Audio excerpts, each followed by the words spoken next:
السلام عليكم ورحمة الله وبركاته. ازيكم عاملين ايه؟ يا رب تكونوا بخير. النهاردة هنعمل مع بعض كده غدا سهل وسريع، مش هياخد مننا اي وقت، وايه وفي نفس الوقت اكلة حلوة كده، يعني من الاكلات المفضلة عندي. تمام. هنعمل ايه؟ اول حاجة كده بقى هولع الطاستين دول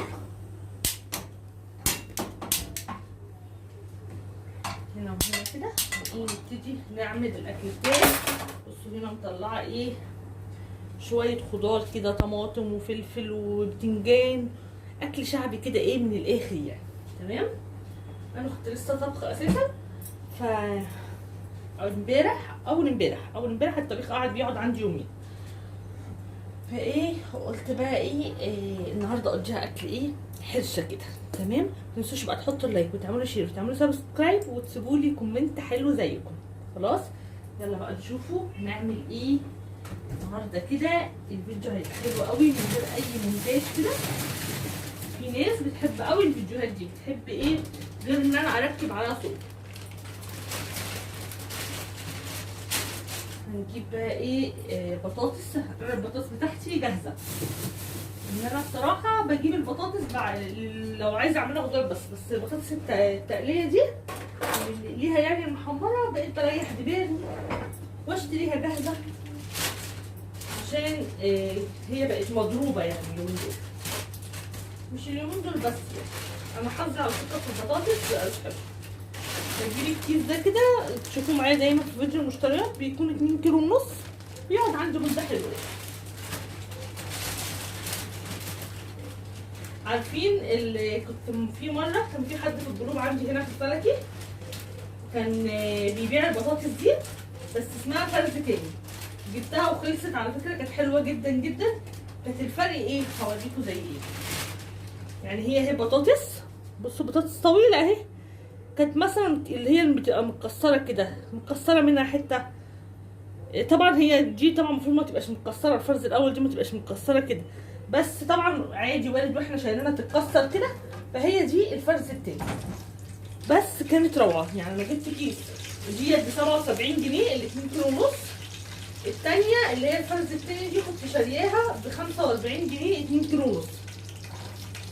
عايزه اقول لكم ان هي كانت فظيعه وخلصناها بسرعه، لان انا اساسا ايام ما كنت بجيب بطاطس تمام كنت يعني بطاطس كانت تبقى كبيره كده، تلاقوني قشرتها بالعرض عشان تبقى قصيره ما تبقاش طويله.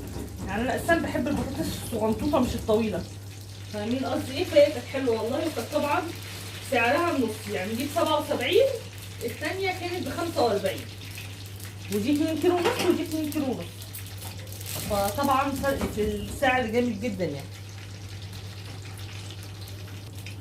هنا بقى ايه هنعمل الكبده بتاعتنا. الطاسه دي هنعمل فيها الكبده. تمام.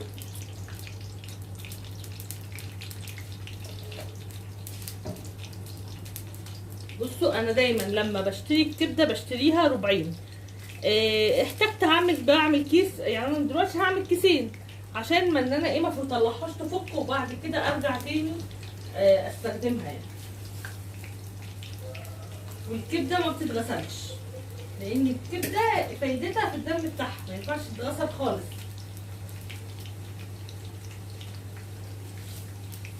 انزل بقى كده ايه بالكبده بتاعتي،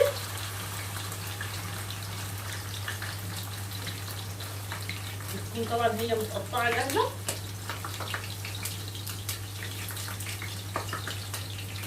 وعايزه اقول لكم انا بشتري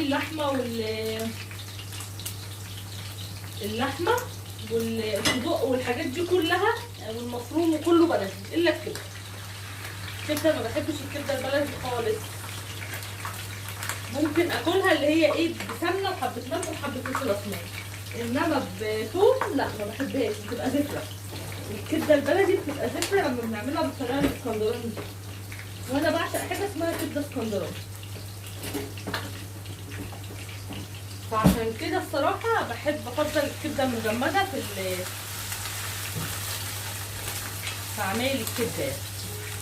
وفي دكاتره بيقولوا مفيده وفي دكاتره بيقولوا لا، بس عادي يعني. نعتبر ايه جبناها من الشارع يعني، بس دي طبعا هتبقى انضف من الشارع يعني. السندوتشات اللي بنجيبها من الشارع من بره يعني. انا الاكله دي بحبها جدا، بحب طريقه تعميرها بالطريقه دي كده اهو. خلاص عطيتها صدمه في الزيت، تمام. احيانا بحط الثوم الاول وبعد كده الخل، واحيانا بديها صدمه كده. بصوا هنا الكبده خلاص، قطعت فلفل كده مكعبات صغيره هنزل عليه. عايزه تحطي حاجه حطي، لكن انا كده كده هعمل فلفل حامي يعني بالطماطم كده، فكده كده يعني ايه.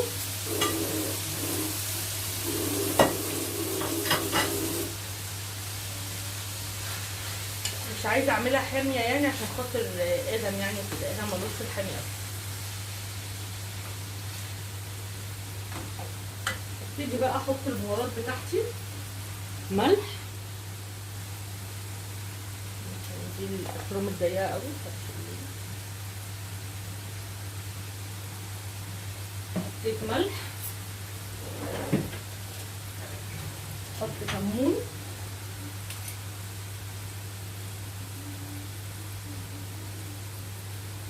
حط الكمون كده ايه حلوين يعني، الكبده طبعا بتعشق الكمون.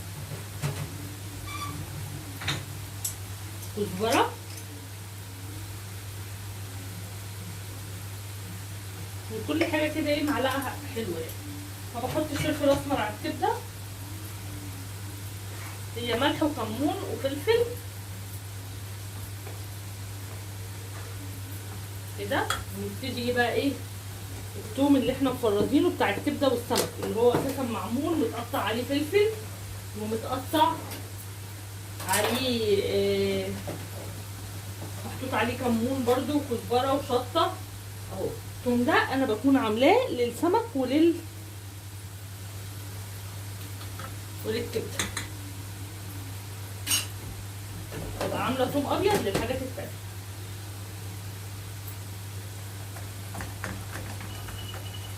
كده. الأرنب عنده 5، الأرنب المفروض عنده 4 صفات. فكر في حاجات تانية. ما فيش غير دول. مفيش غير دول. طب فكر كده انت تلاقي ادم لسه واخد الشبكات. هعمل ما فيش حاجة تانية. طب ثواني يا ثواني. حطينا كده معلقة الثوم، وبعد كده هحط معلقة هريسة. بصوا الهريسة دي عملتها برضو بس للأسف ما صورتهاش معاكم. دي هريسة اهي، ضربت الفلفل مع حبة ملح في الكب بس كده، يعني ما فيهاش أي اختراعات. مش هحط كتير عشان خاطر ادم اهو كده.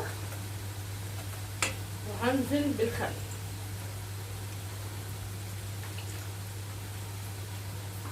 بس كده. كده الكبده خلصت معايا. يعني بعد ما اطفي عليها هعصر عليها ايه ليمونه كده، وكده الكبده خلصت معايا.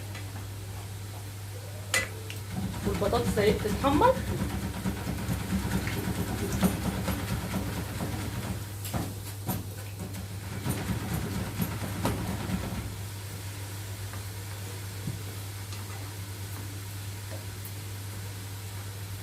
زي ما قلت لكم كده خلاص الكبده هطفي عليها. الكبده ما بتاخدش سوا خالص. عايزه اقول لكم بقى الريحه جباره. دي طريقه الكبده الاسكندراني على اصولها.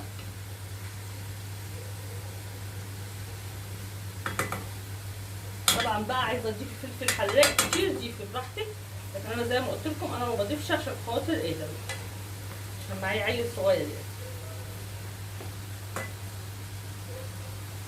بصوا انا خلاص طفيت على الكبده والبطاطس خلاص برضو بتخلص. هعمل ايه بقى؟ ده عندي بتنجان هفتحه كده، هشيل البتاع الاخضر بتاعه وافتحه، اشيل كده الحته الخضراء اللي من فوق دي وافتحه عشان اقليه.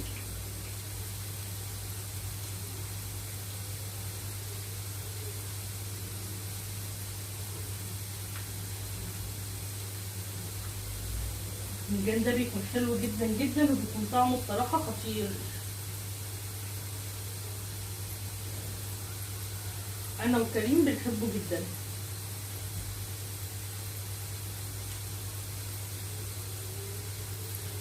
كده.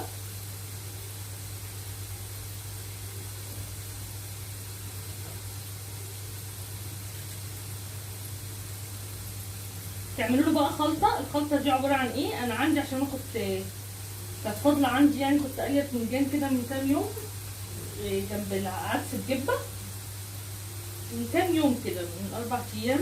اتفضل معايا توم شلته في التلاجة. كان توم عليه فلفل احمر، عليه ليمون، عليه كمون.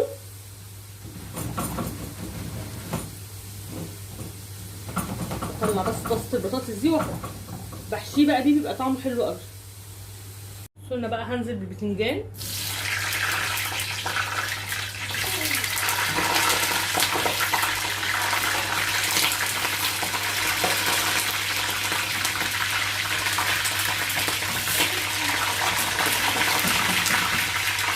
هقليه كده. وكمان هعمل ايه بقى؟ هقطع فلفل عشان هعمل فلفل بالطماطم. بصوا هقطع كده مكانه فلفل.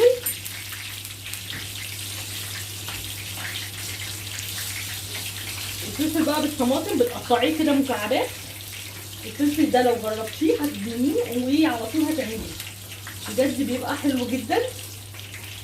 ممكن تشوحيه بالزيت وبعد كده تنزلي عليه بالثوم والطماطم، وممكن تقليه زي ما انا هقليه دلوقتي. احيانا انا بعمله كده واحيانا بعمله كده، الاثنين نفس النتيجه. بس بما ان خلاص الزيت اهوت موجود وسخن، هقليه بقى وخلاص. يعني الاثنين هيدوكم نفس النتيجه. طبق بقى الفلفل ده بيكون اسمه شطيطه، بيكون فظيع فظيع بمعنى كلمه فظيع، يعني طعمه بيكون حلو قوي. تاكليه بقى مع كبده، تاكليه مع ملوخيه، تاكليه مع عدس. في اكلات كده معينه، سندوتش جبنه بيضه وتحط عليه الشطيطه دي، بيكون جبار جبار.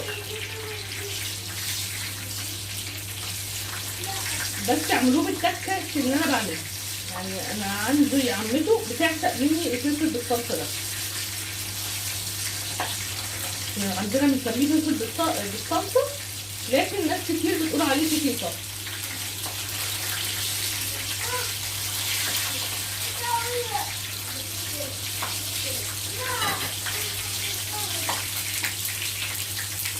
بصوا بقى برضو الطماطم هقطعها كده مكعبات وهنشوطها. وهنشوف بقى هنعمل الصلصه بتاعته ازاي. برضو جربوها كده بالطريقه دي هيعجبكم جدا.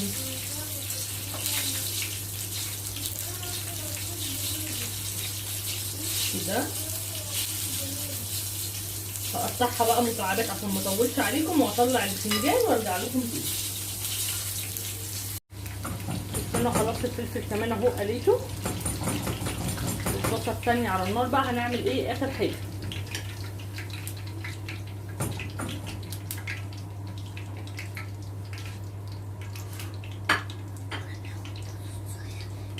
نحط بقى ايه؟ الزيت كده. دي بقى الصلصه بتاعت الصلصه بتاعت اللي هنعمل بيها الفلفل، يعني الفلفل اللي هي الشطيطه دي. تمام.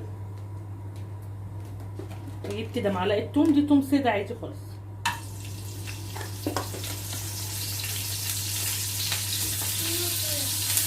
هشوحه كده مع ايه؟ الزيت. كان ممكن بقى الاول اشوح الفلفل، تمام، وبعد كده انزل بمعلقه الثوم دي على الفلفل، وبعد كده انزل بالطماطم. لكن انا زي ما قلت لكم قليت الفلفل ان كده كده الزيت، طاسه الزيت كانت ايه؟ شغاله، وقليت البتنجان فكانت خلاص. يعني قلت كده كده الزيت خلاص كده، بما اني قليت البتنجان الزيت كده هقلبه يعني خلاص. فقلت اقلي فيه ايه؟ الفلفل. حطينا كده الثوم. هنزل بالطماطم اللي قطعناها مكعبات صغيره.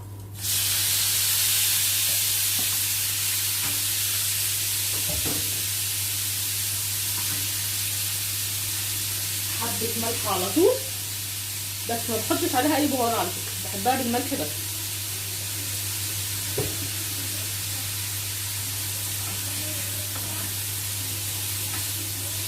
عشان تنزل الميه اللي فيها وهحط كمان بق ميه كده، يعني بق ميه غلي.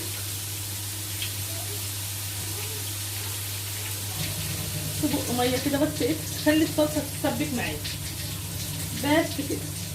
والتكه كمان اللي بحب احطها معلقه الصلصه دي، نص معلقه كده، بتخلي الشتيته حمرا وطعمها جميل قوي.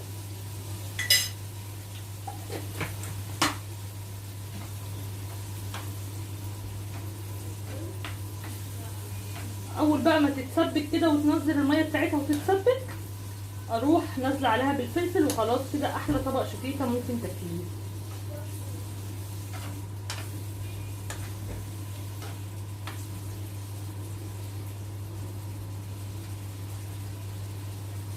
هنا بقى ايه، هبتدي احشي البتنجان بتاعي الخلطه دي اهي، توم وفلفل احمر وكمون وملح. ابتدي بقى ايه احشي كده. الخلطه دي بتكون طعمها حلو جدا.